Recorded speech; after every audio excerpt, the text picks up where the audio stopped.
Halo Sobat Chef Fatmawati, berjumpa kembali di podcast RS Fatmawati Talk the Talk. Kali ini saya akan berbincang dengan tim edukator diabetes mellitus anak dan remaja RS Fatmawati. Mau tahu obrolannya? Simak podcast berikut ini.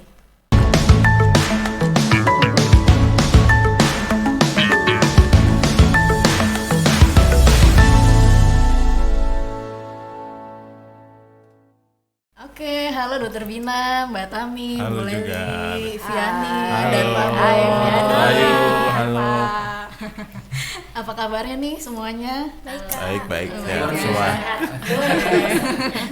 Jadi hari ini kita mau ngobrol-ngobrol sedikit ya, Ya. tentang diabetes mellitus terutama pada anak. Nah di sini kan udah hadir ya ahli-ahlinya yang banyak menangani pasien diabetes pada anak, dan juga nih kita juga didatangkan Viani. Nah ini Viani ini Halo, ada Viani. Halo Dokter Bina. ini udah akrab banget kayaknya ya. Nah Viani nanti akan bercerita banyak ya Viani ya tentang perjalanan Viani sebagai pasien diabetes mellitus. Nah mungkin kita langsung aja nih, pertama Dokter Bina ya, Ya. dokter endokrin anak kita. Nah dok, bisa jelasin sebentar nggak dok, diabetes itu apa sih dok? Diabetes mellitus, nah terutama nih pada anak, apa dok yang perlu diperhatikan dok? Ya, terima kasih Dokter Ayu. Ya, yang terutama sering saya dapatkan pertanyaan, apakah anak bisa diabetes ya? Seringkali bertanya begitu banyak. Pada kenyataan memang bisa ya. Jadi diabetes itu adalah kondisi di mana gula darah itu tinggi dalam kondisi kronik atau jangka waktu lama ya. Nah, ini penyebabnya pada anak paling banyak ada tipe 1. Samping itu ada tipe 2. Apa sih itu tipe 1? Tipe 1 yaitu dia kondisi tergantung insulin. Kenapa? Karena kalau kita makan ya, makan kan makanan karbohidrat dipecah jadi gula. Untuk masuk ke dalam sel butuh yang namanya hormon insulin.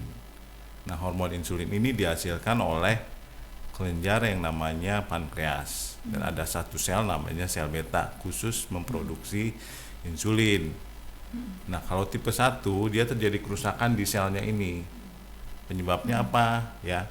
Dari penelitian disebabkan karena autoimun. Autoimun adalah imunitas atau antibodi menyerang sel beta pankreasnya, jadi dia rusak. Makanya dia butuh insulin dari luar. Itu seumur seterusnya selanjutnya ya. Gitu. Nah, kalau yang tipe 2 ya mulai banyak pasien yang datang ya. Itu karena lifestyle-nya yang kurang bagus. Jadi dia berat badannya berlebihan, obesitas. Jadi insulinnya tidak bekerja dengan baik, namanya resistensi insulin. Gitu. Jadi ada 2 tipe. Tapi sebagian besar adalah tipe 1 pada anak. Oke dok, ini menarik sekali ya. Ternyata diabetes ini bisa ada juga pada anak-anak ya. Kita Iya. kan banyak tahunya mungkin orang-orang. Nah, orang tua yang sering tidak aware gitu iya. diabetes ini, dia mah penyakit dewasa padahal pada anak bisa. Bisa ya, dok. Nah tadi kan disebutkan kalau pada anak berarti lebih banyak yang tipe 1 ya dok ya. Ya. Nah Betul. terus tadi dokter sebutkan bahwa anaknya nggak bisa produksi insulin lah ya yang cukup. Nah berarti ini sebenarnya bisa sembuh nggak sih dok? Kalaupun dia dalam arti karena dia butuh insulin, kita membantu dengan memberikan insulin ya. Selain itu dengan monitor kadar gula darah ya. Prinsipnya pengobatan atau penanganan anak dengan diabetes ya. Yang pertama insulin, kita mengatur insulinnya, kemudian memantau gulanya, monitoring. Kemudian juga penting nih sejawat kita Suster Leli yang memberikan edukator ya. Ya, cara menyuntik, cara menyimpan insulin gitu. Dan dietitian mengatur pola makannya gitu. Jadi anak di sini tumbuh kembangnya tidak terhambat dengan kondisi diabetes, hampir sama dengan anak normal. Jadi bisa dikendalikan ya dok sebenarnya Iya, ya bisa. penyakitnya Jadi ya. seperti anak normal gitu. Nah mungkin kita balik lagi dok ke sebelumnya tadi, sebelum kita ke tadi ya perlu ditangani, udah gitu tadi butuh mungkin ada dietitian, ada perawat khusus, dokter khusus. Nah kalau kita curiga nih seorang anak dia kena diabetes mellitus, nah biasanya gejalanya apa sih dok? Gejalanya nanti mungkin Adeviani bisa lebih banyak bercerita ya. Yang pertama yang jelas kita waspada yaitu dia sering makan. Ya, makannya banyak nih dari biasanya, tetapi berat badannya tidak naik. Ya, jadi kelihatan malah turun, lebih kurus gitu. Yang kedua dia lebih banyak minum, haus mulu ya. Lebih banyak haus, terus lebih banyak kencingnya, pipis. Malam bangun pipis, atau pagi anak-anak yang lebih kecil bisa ngompol berkali-kali. Nah, ini perlu salah satu sign-nya itu yang perlu diwaspadai gitu. Oke, jadi biasanya badannya malah gemuk atau gimana dok kalau yang pada Badannya malah turun, berat badannya karena itu kan karena orang tua biasanya, wah anak saya banyak makan nih ya, enak gitu, lebih senang kalau banyak makan. Tetapi waspada juga, banyak makan malah beratnya turun kan, kita nggak happy. Iya, makanya tuh yang kadang-kadang orang tua kurang aware ya dok ya, karena gejalanya ya tadi biasanya kalau orang dewasa malah yang gemuk-gemuk, kalau yang anak kecil banyaknya yang langsing-langsing gitu ya.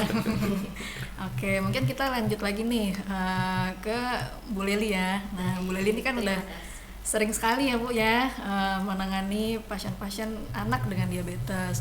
Nah, menurut Ibu nih yang sudah bertahun-tahun ya Bu ya, kira-kira tantangannya apa aja sih Bu pada pasien-pasien anak dengan diabetes nih? Oke, terima kasih Dokter Ayu sebelumnya buat kesempatannya. Tantangannya ya sebagai kami tim edukator itu kan tidak hanya kami dari keperawatan, medis pun dietitian masuk. Yang pertama adalah menanam percaya diri bahwa hal ini bukan sesuatu momok yang menakutkan sebenarnya. Nah, balik lagi ke pola. Makanya kenapa Dokter Bina mengatur atau lebih mengajak penderita-penderita diabetes ini adalah bukan suatu momok yang sangat ekstrim gitu, harus nanti begini enggak. Banyak yang sukses ya dok ya, banyak sukses. Contohnya adik kita ini ya kan sampai bisa sekolah, sampai berprestasi, artinya dengan tata pola yang baik. Nah, balik lagi ke diri kita kan, kalau kita mau baik, hasilnya pun akan baik ya Pak ya. Mungkin di sela-sela itu walaupun tidak menutup kemungkinan pasti ada kondisi turun, tetapi itulah fungsinya atau perannya kita harus controlling itu seperti kontrol setiap bulan ya Pak ya. Alhamdulillah kita sudah berjalan ya Dokter Ayu, Dokter Bina, Mbak Tami, setiap bulan kita ada pertemuan. Kita alhamdulillah kita di Fatmawati ini kita sudah menggunakan suatu media pertemuan melalui offline, melalui medsos, media-media yang kita sudah sediakan seperti by WA atau apapun, mereka bisa konsultasi. Jadi di luar daripada program rumah sakit silahkan. Kami memang udah tanggung jawab kami sebagai petugas pelayanan daripada pasien-pasien kami, khususnya pasien DM. Itu aja sih dok, kalau menurut kami ya seperti itu. Jadi tantangan-tantangan itu sebenarnya bisa diatasi ya Bu ya, dan kita sama-sama dukung anak dengan kita diabetes saling ini. Seperti makanya kita selalu memotivasi, pasti bisa. Itu yang harus mindsetnya kita rubah. Seperti itu Dokter Ayu. Oke. Nah, berarti nih kalau kita nih sebagai orang-orang di sekeliling anak dengan diabetes nih Bu, nah apa yang bisa kita lakukan untuk membantu mendukung anak-anak ini supaya tumbuh kembangnya optimal Bu? Supaya terkontrol tadi, selain yang tadi mungkin udah disebutkan beberapa ya. Baik Dokter Ayu, terima kasih. Yang paling penting tadi kan saya pertama adalah menumbuhkan percaya diri. Kita pasti akan bisa. Dan kita di situ bisa sebagai peran kami dari keperawatan adalah sebagai edukator, sebagai advokat juga di situ ada. Apabila dari pihak keluarga masih merasa kurang puas atas pelayanan yang diberikan atau informasi edukasi yang diberikan, kami bisa menyambungkan antara keperawatan, medis dengan dietitian. Disitulah kami diskusi lagi apa sih yang mau digolkan gitu loh. Kami kembalikan, kita sudah support dari segala bidang, tetapi yang bersangkutan masih diam di tempat, nggak akan jalan. Kami hanya supporting. Ibaratnya apa ya, kalau yang bersangkutan yang nggak mau berjalan, nggak akan jalan dan hasilnya nggak baik. Tapi alhamdulillah sih sampai saat ini ya dok ya, peserta kita ya contohnya adik kita ini Ade Fani ya, Viani, maaf.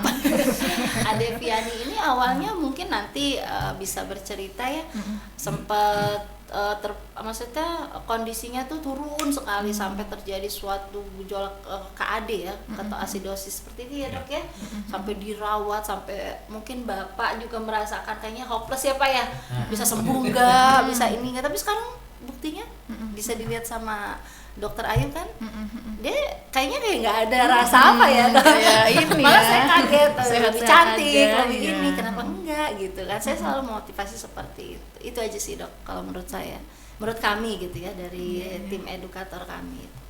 Jadi ini sudah berjalan ya Bu ya sebenarnya. Alhamdulillah tim sudah endokrin berjalan, ini ya dokter. untuk Iya. mengatasi diabetes mellitus pada anak. Mungkin saya agak geser ke Dokter Bina lagi, nggak apa-apa ya dok?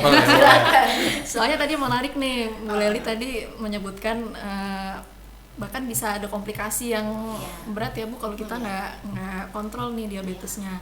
Nah komplikasi yang bisa terjadi itu apa aja sih dok pada diabetes mellitus ini? Ya, yang diabetes itu kan kalau kita menangani ya biasanya kita memberikan insulin, kemudian dietitian ya, dietnya diatur. Komplikasinya yang akut dalam tanda kutip bisa terjadi karena hipoglikemi ya. Itu kita ajarkan juga ya semua pasiennya. Apa sih hipoglikemi? Itu gula darahnya rendah ya. Gejalanya apa sih? Lemes, kemudian pusing, keringet dingin, lapar ya, kurang semangat, ini salah satu perlu dicek. Nah itu ya, ya gemeteran juga ya salah satunya. Mengatasinya gampang dengan memberikan cairan gula ya, glukosa cepat. Bentuknya itu. Jadi bentuknya bisa permen ataupun teh manis ya, ataupun madu ya. Tetapi bukan setiap saat dikonsumsi ya. Jadi gitu ya, nggak boleh. Nanti menaikkan gula darah lebih tidak terkontrol. Satu lagi komplikasinya tadi udah disebutkan KAD, ketoasidosis diabetikum ya. Apa sih itu ketoasidosis? Karena insulinnya tidak bekerja, tidak ada, maka sel-sel di badan ini berkata gula darahnya masih rendah. Jadi yang untuk mengatasinya gimana? Lemak ataupun protein dipecah. Ya, lemak dan ini jadi benda keton. Nah, benda keton ini di dalam darah sifatnya asam. Ya, jadi namanya ketoasidosis karena pada orang dengan diabetes, jadi ketoasidosis diabetikum. Gitu. Jadi itu komplikasi yang akut atau jangka pendeknya lah, ya. Itu yang setiap pasien kita edukasi supaya jangan mengalami hipoglikemi ataupun KAD berulang. Tuh. Jangka panjangnya apa sih? Jangka panjangnya perlu kita cegah dengan kontrol metabolik yang baik, ya. Satu, komplikasi di mata, ya. Biasanya kita screening, namanya retinopati diabetik. Kedua di ginjal itu nefropati diabetik ya. Kita screening juga biasanya sesudah 5 atau 10 tahun jangka panjang. Ketiga ya syaraf ya, neuropati. Kemudian masalah-masalah di kaki itu salah satu jangka panjangnya ya, bisa namanya neuropati. Kemudian yang lain juga lemak ya, dislipidemi, kemudian masalah jantung itu jangka panjang. Jadi itu. Tapi kalau dengan mengikuti semua program kita, edukasi baik, nutrisi baik, kontrol metabolik baik, ya insya Allah itu tidak terjadi komplikasi gitu. Jadi itu pentingnya tadi ya dok ya, kita kerjasama antara tadi multidisiplin, beberapa tim, kemudian pasiennya juga luar biasa nih, pasti harus dilibatkan. Maksudnya saya salut banget nih ngelihat Viani ini ya, berarti kan nggak mudah gitu. Pasti kan kita aja orang dewasa kalau sakit sehari 2 hari mungkin udah udah badan tuh nggak enak, males itu. Ini penyakit yang jangka panjang dan adik kita ini berhasil untuk ya melewati itu semua dengan baik gitu ya. Nah, mungkin kita geser lagi nih sama Mbak Tami nih ya, yang di tengah nih. Mbak Tami ini kan udah, ini ya Mbak ya, udah biasa lah membantu adik-adik kita nih untuk mengatur pola makan pada pasien diabetes. Nah, bisa ceritain sedikit nggak sih Mbak, berarti kalau pada anak-anak dengan diabetes, pola makannya itu yang baik seperti apa sih harusnya?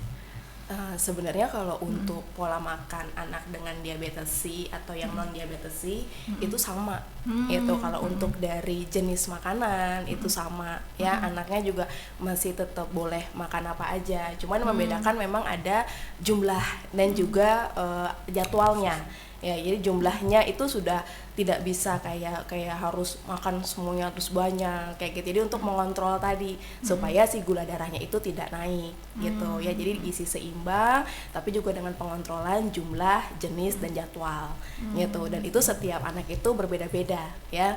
Nah, selain itu juga untuk gizi seimbangnya apa, nah biasanya untuk makanannya nggak hanya satu jenis makanan ya, jadi memang dia harus bervariasi.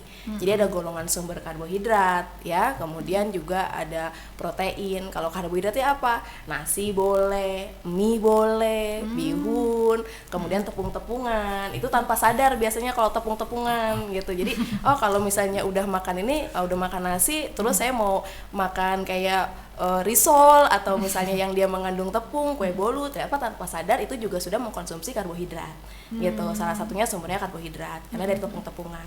Kemudian dari sumber protein. Nah, protein itu ada protein nabati ataupun protein hewani. Memang kalau dari protein hewani dia memang tidak punya nilai karbohidrat ya, tapi kalau untuk protein nabati, tahu, tempe, kacang-kacangan itu ada perhitungan karbohidratnya gitu. Kemudian juga dari sayur dan buah ya, serat ini juga sangat penting sebenarnya kalau untuk anak dengan diabetes C. Karena apa? Untuk memperlambat kenaikan dari gula darah. Nah, kadang nih kalau misalnya kita makan gitu, itu ada yang ketinggalan gitu ya. Kadang kalau misalnya sudah kenyang duluan dengan nasi ataupun dengan lauknya, sayurnya nggak dimakan, atau buah yang memang jarang untuk dikonsumsi gitu ya. Jadi memang kalau untuk anak diabetes C itu mulai menerapkan, atau sebelum diabetes C pun juga dia baiknya itu menerapkan gizi seimbang. Cuman membedakan itu tadi, ada perubahan dari jadwal, jumlah, dan juga jenisnya dan pola makannya tadi gitu. Tapi di samping itu semua tetap nggak boleh ketinggalan dari insulinnya. Kadang jadi insulinnya tetap, karena nanti kaitannya dengan karbohidrat tadi. Karbohidrat tadi itu dikaitkan dengan insulin yang diberikan oleh dokter gitu ya. Jadi nggak makannya sampai lupa, karbohidratnya tinggi, insulinnya segitu aja gitu. Biasanya itu yang bikin nanti jadi gula darahnya naik atau bahkan bisa jadi KAD gitu, karena tidak imbang antara insulin dan juga karbohidrat yang dikonsumsi harian gitu.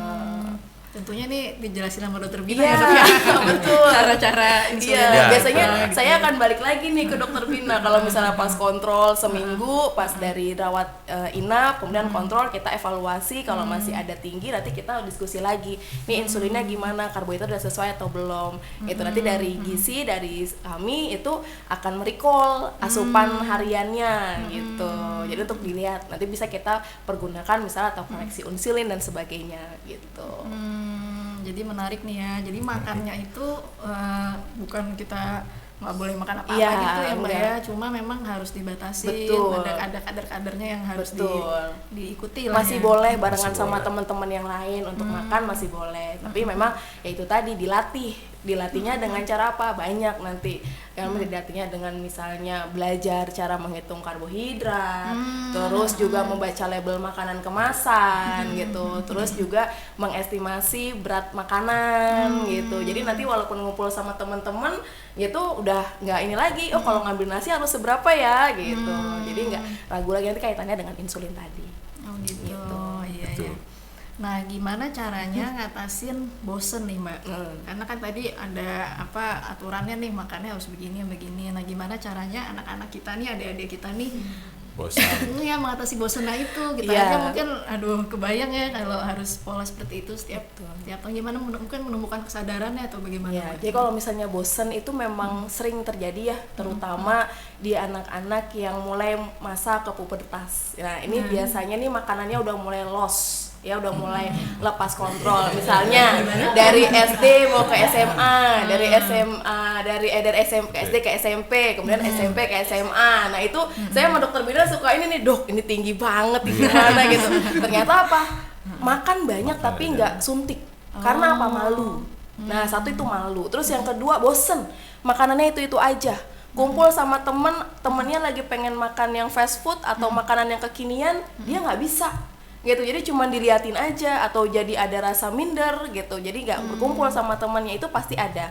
Nah bagaimana caranya? Yang pertama kalau misal dari segi makanan, tentukan pilihan makanan bervariasi.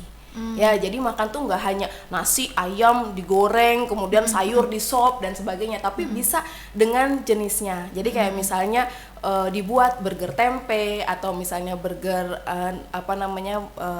dimasukkan ke dalam sayuran untuk proteinnya, kemudian juga untuk sayur buahnya itu juga bisa kayak gitu. Jadi bervariasi menu, nggak hanya satu jenis aja gitu. Nah kalau pergi sama teman-temannya gimana?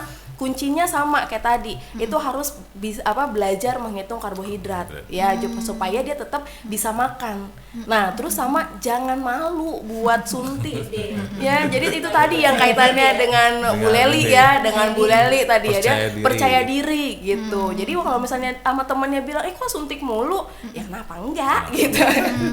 Ya kayak gitu. Jadi tetap bisa kayak gitu. Terus kalau misalnya mau minum minuman kekinian misalnya kayak gitu, itu juga ini juga ya banyak yang terjadi gitu ya. Nah boleh nggak? Boleh, tapi memang harus kembali ke dirinya sendiri gitu. Kalau misalnya saya konsumsi makanan atau minuman yang dia gula sederhananya tinggi, kayak ada gula pasir ya, kemudian susu kental manis, itu bisa cepat meningkatkan gula darah gitu. Jadi harus bisa mengerem diri sendiri.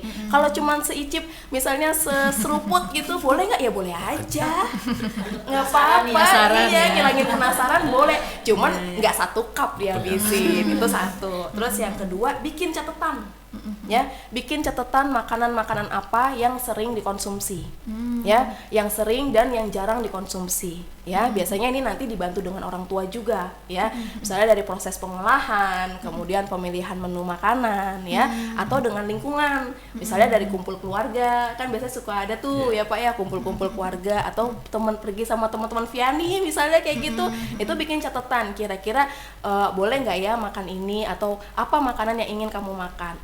Misalnya ragu, nah pada saat kontrol itu bisa nanya, boleh nggak sih gitu. Atau misalnya kita kan ada nih chatting gitu ya, WA itu boleh nanya sambil, Bu kita mau makan ini boleh nggak, saya mau makan ini boleh nggak, kayak gitu. Biasanya nanti akan ditanya lagi insulinnya berapa gitu, karena balik lagi harus disesuaikan lagi dengan insulinnya ya. Kemudian juga dari keluarga mungkin juga bisa menyediakan waktu untuk makan bersama ya. Jadi makan bersama, mencontohkan ya, orang tua itu mencontohkan makanan yang seimbang tuh seperti apa, makanan yang sehat tuh seperti apa gitu. Jadi anak itu kan ulungnya itu mencontoh orang tua ya, ulungnya itu mencontoh orang tua. Jadi ya role modelnya itu orang tua, jadi orang tuanya juga ikut ya. Jadi jangan cuma anaknya aja yang dituntut, kamu harus makan harus sehat, makan harus seimbang, tapi orang tuanya tidak mencontohkan. Kurang lebih seperti itu. Dan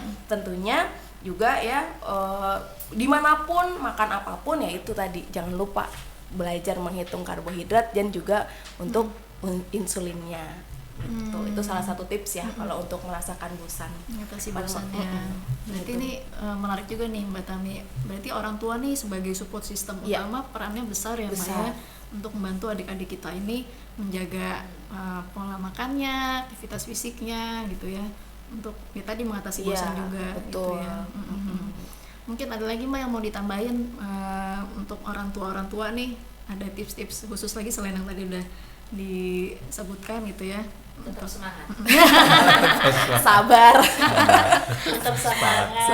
Nasibnya sih itu ya, bareng-bareng ya. Iya, bareng-bareng. Jadi satu keluarga pola hidupnya jadi bagus semua, bonusnya gitu. Iya, jadi orang tuanya bisa ikutin makan anaknya jadi lebih baik gitu. Oke deh. Ya ini udah lengkap banget nih ya semuanya, tadi udah jelas banget nih, mulai dari Dokter Bina, Bu Leli, Mbak Tami. Nah ini terakhir kita mau denger cerita cerita lengkapnya Adik nih Fani. dari adik Adik kita, Fiani. adik Fiani yang luar biasa ini. Udah terima kasih ya udah bersedia hadir di sini ya, Fiani dan Pak Boy gitu ya. Nah, gimana kabarnya nih? Fiani Baik apa kabarnya? dong. Baik. Sekarang kelas berapa Fiani? Kelas 6 Kelas 6 ya. Di sekolah di mana sekarang? di Penabur. Kelas 6 berarti udah mau SMP ya, udah mau ujian Iya. dong. Remaja muda. Remaja muda. Iya benar-benar. Remaja juga. Remaja muda ya. Umurnya berapa kan? Umur 11 Oh tahun. iya 11 tahun ya. Masih masa sekolah ya. Masa belum sekolah. apa-apa. Nah, Fiani bisa diceritain sedikit nggak nih buat yang nonton di rumah, nah buat kita semua di sini ya, cerita Fiani dari awal ketahuan diabetes di usia berapa waktu itu? Baru tahun ini Viani umur 11 tahun terkena diabetes. Oh, ketahuannya Baru ketahuan diabetesnya baru tahun ini. Nah, sebelumnya yang dirasain apa gejalanya Fiani? Yang Viani ngerasain itu tiap malam bolak-balik ke toilet mulu, apalagi kalau lagi berpergian sama mama sama papa, mintanya ke toilet mulu. Padahal minum juga udah mulai didikitin, kayak berusaha nggak minum, tapi tetap aja bolak-balik ke toilet. Dalam sehari galon bisa habis 2 kali. Wah, bangkrut dong bapaknya ya. Aus terus ya. Nggak bisa Aus air nih di terus. rumah. Terus awal tuh Viani makannya banyak, tapi mama bingung kenapa Viani masih kurus kering, kenapa Viani berat badannya malah malah iya iya malah makin turun. Kalau makan tuh porsinya porsi kuli. Porsi kuli, tapi nggak tahu kemana. Tapi larinya kemana nggak jelas ya Pak ya. Oke. Awalnya tuh dikira gara-gara Viani puasa Ramadan. Viani mulai kurus kering mulai dari saat itu. Viani mulai ngerasa lemes, di sekolah tidur mulu kerjaannya, ngantuk pokoknya. Pokoknya setiap selesai makan tuh pengennya langsung tidur. Terus baru sekarang baru 2 bulan yang lalu Viani pagi hari bangun tidur ngerasa mules, pengen muntah terus, diare. Terus akhirnya cuma tiduran doang. Oh nggak sampai bisa. Nah, Viani tuh udah lapar banget, pengen banget makan, terus dibeliin buah. Makan Viani buah, beberapa buah tapi dimuntahin terus. Akhirnya Viani nggak tahu tiba-tiba penglihatannya kabur, drop jatuh. Bangun-bangun udah di rumah sakit. Jadi ketahuannya Ade ya? udah berat ya. Kondisinya udah kade itu saya mungkin telat 5 menit Wassalam ya. karena sehat. sudah nggak bisa dikontrol. Saya sampai rumah itu kondisinya sudah iya karena yang kena duluan kan sebenarnya masuk di picu adiknya Melodi. Melodi Iya. duluan. Melodi Jadi memang kita tuh masih habis picu. aplusan, jadi adiknya aplusan kan nggak boleh ditinggal di Iya. sini. Jadi untuk dia bisa gantian, saya harus ke sana ke mana ke rumah. Nah saat di rumah dia ternyata sudah drop. Ya. Gitu. Jadi gitu ya saya. Apalagi nak ceritanya Oke, apalagi? Terus setelah itu Kak Ade tuh ya. Kade itu Kade. di rumah sakit. Iya, Setelah tiba-tiba itu, udah di rumah sakit aja. Sempat masuk picu ya Pak. Iya, masuk sempat picu. masuk picu. Hampir 2 minggu, hampir seminggu lebih deh. Berarti Iya. artinya udah kondisi itu yang Udah kondisi saya bilang kritis. masih nggak Iya. terkontrol sampai drop. Mau lagi nggak? Ya. Nggak mau. Jangan ya. Jangan ya. Jangan ketemu di picu lagi sama ibu Tapi ya. sekarang sih sekarang sudah jauh lebih bisa menerima dan saya lihat sudah mulai berdamai dengan sakitnya. Sudah mulai berteman ya. Iya, karena kan harus suntik terus ya Kak ya. Iya. Suntik terus walaupun dia suka sebel gitu ya, harus suntik lagi karena sehari kan harus Iya. cek berkali darah cek terus, darah. terus insulin terus gitu. Kalau sempat hipo juga, kemarin hipo ya Kak, sempat ya Kak. Kemarin hipo Kemarin padahal hipo, padahal semua normal. Gitu, sempat 55 tapi yang tadi dokter Bina bilang langsung makan permen gitu. Lagi ujian itu ya Pak biasanya. Kemarin Coba sih enggak, ingat-ingat. justru kemarin tuh mau ke dokter mata ya Nak ya. Mau ke dokter Takutnya mata. stres, iya. Kemarin kalau yang dari hasil UTUM dokter Bina kan sampaikan juga harus isi jurnal. Iya. Nah, terus dokter Bina tanya, "Ini kenapa nih kok tinggi gitu?" Ternyata lagi ujian. Stres. Kok tinggi kayaknya gitu. Akhirnya ya itu yang tadi dokter juga sampaikan tadi dikoreksi terus gitu. Berdasarkan dari jurnal itu ya Kak ya. dikoreksi terus nih kenapa, akhirnya sempat dosisnya dinaikkan sama dokter gitu, dilihat gitu jauh lebih stabil ternyata setelah itu. Alhamdulillah. Ya kayak ya yang pasti saya senang lihat badannya segar, aktivitas sudah mulai normal, maunya banyak kegiatan yang sehat, dan yang pasti ini berat badan Naik ya. wah Naik. seneng banget Naik saya ya. lihatnya gitu. Kalau makan gimana Kak, cerita Kak makan Makannya gimana? makannya sekarang gimana Kak? Sekarang. Dulu makannya udah banyak banget. Sekarang lebih banyak. Tapi yang penting Tapi kan insulinnya dikontrol. ya. Tapi kontrol ya. Dikontrol. Udah disuruh Juga. nulis kan ya sama dokter Bina pagi makan apa gitu ya. Kan kalau dulu ya makan bisa tengah malam jam 1 bangun kelaparan pesen McD. Makan McD. Burger bisa 3 biji habis. Masih lapar. tuh ya. Pagi-pagi jam 7 pagi kebangun lapar lagi, makan lagi. Di sekolah istirahat bisa makan 5 kali. Di pokoknya jajan terus. Kalau sekarang kan udah terkontrol, cuma makannya banyak. Tapi senang dong sekarang karena kalau makan sayur gimana Kak? Makan sayurnya? Wah bisa Bisa satu ini sendiri, Satu satu sendiri. makan sendiri ya, udah banyak ya. sayur. Iya. Tapi gula darahnya aman ya. Gula darah aman, normal. Nasi ganti ya Kak ya? Nasi ganti nasi merah. Tapi takarannya tetap sesuai. Disesuaikan. Sesuaikan. Iya. Oke. Udah pinter. Penting tetap semangat ya kan. Terus nggak malu juga ya Kak untuk suntiknya Kak ya? Enggak. Enggak. Teman-teman semuanya pada supporting first. Keren Jadi banget. kalau saya lihat lingkungan juga menolong. Iya. Mendukung ya. Mendukung. Lingkungan itu ada faktor Iya. utama Dan juga. kita dipanggil juga pihak sekolah, kita ceritakan kondisinya supaya kalau terjadi Jadi ada sesuatu komunikasi ya ada sama. komunikasi yang pihak sekolah. Ya. Jadi didukung sama Terus pihak temennya sekolah. juga, Iya. temennya sama gurunya juga bisa ngingetin kalau Bisa. pas lagi makannya lagi naik nafsu makannya atau berlebihan kayak gitu, teman-temannya bisa ngerem juga, ngebantu ngerem juga ya. Apa ngebantu? Ayo makan aja gitu. Yang penting tidak Tidak. merubah aktivitas Viani Iya. sebagai Iya, anak, betul. apalagi masa sekolah ini pengen explore ya seperti itu kan. Iya. Silakan aja. Yang penting semuanya dalam koridor masih yang aman-aman. Tapi Pasti bisa. kalau boleh tahu Viani happy nggak sih, Nak?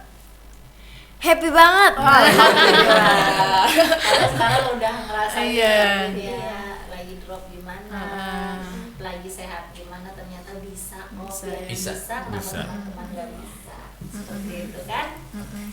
Kalau awal-awal nih pas Viani abis ketahuan, yang pertama kali dirasain apa Viani itu waktu itu? Yang pertama Viani rasain Ketahuan diabetes. ketahuan diabetes tuh Viani tuh belum tahu diabetes tuh apa penyakitnya.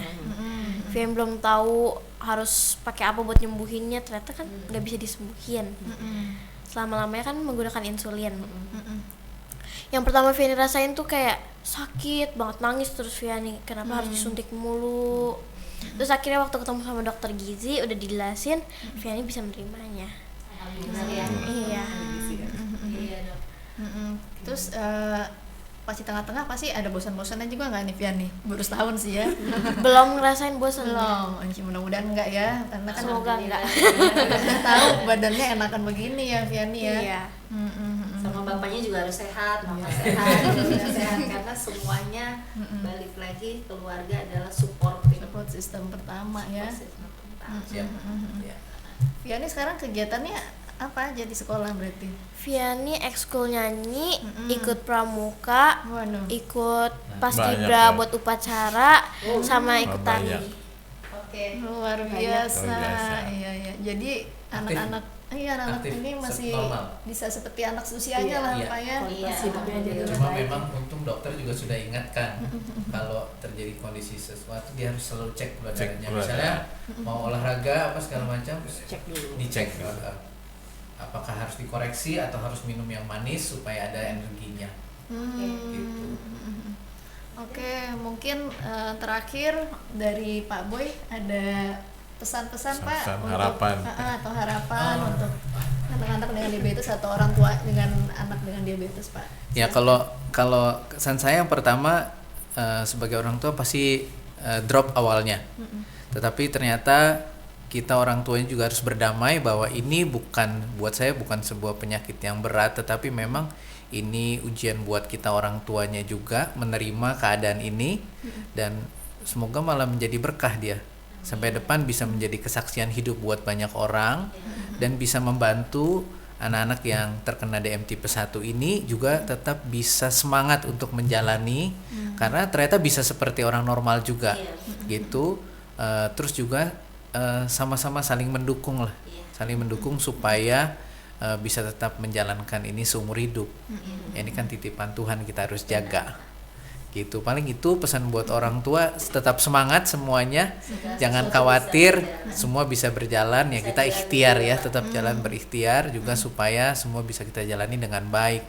Dan terima kasih buat Rumah Sakit Fatmawati yang terus mengedukasi kami gitu ya, karena kan kita nggak punya pengalaman gitu, jadi kalau tanpa edukasi, tanpa grup mungkin kita juga sempet drop, karena berapa kali kan suka nanya nih gitu, ini kenapa dok tiba-tiba gini dok, tidak merasa sendiri. Jadi terima kasih untuk support system yang diberikan oleh Rumah Sakit Fatmawati, Dokter Bina, Kak Leli, Kak Tami, Biarta Muda, Dokter Ayu.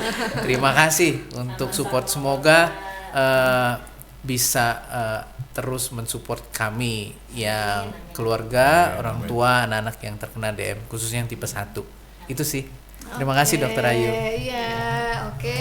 Terima kasih Dokter Bina, Mbak Tami, Bu Leli, Pak Boy dan Viani ya untuk bincang-bincangnya nih. Sangat menarik sekali. Mudah-mudahan bisa memberikan manfaat tentunya ya untuk kita semua dan untuk orang tua mungkin yang mendengarkan, khususnya untuk anak-anak dengan diabetes mellitus. Nah, mudah-mudahan kita bisa ketemu lagi di episode-episode berikutnya yang lebih menarik. Sampai jumpa, sehat selalu dan tetap semangat. Tetap semangat.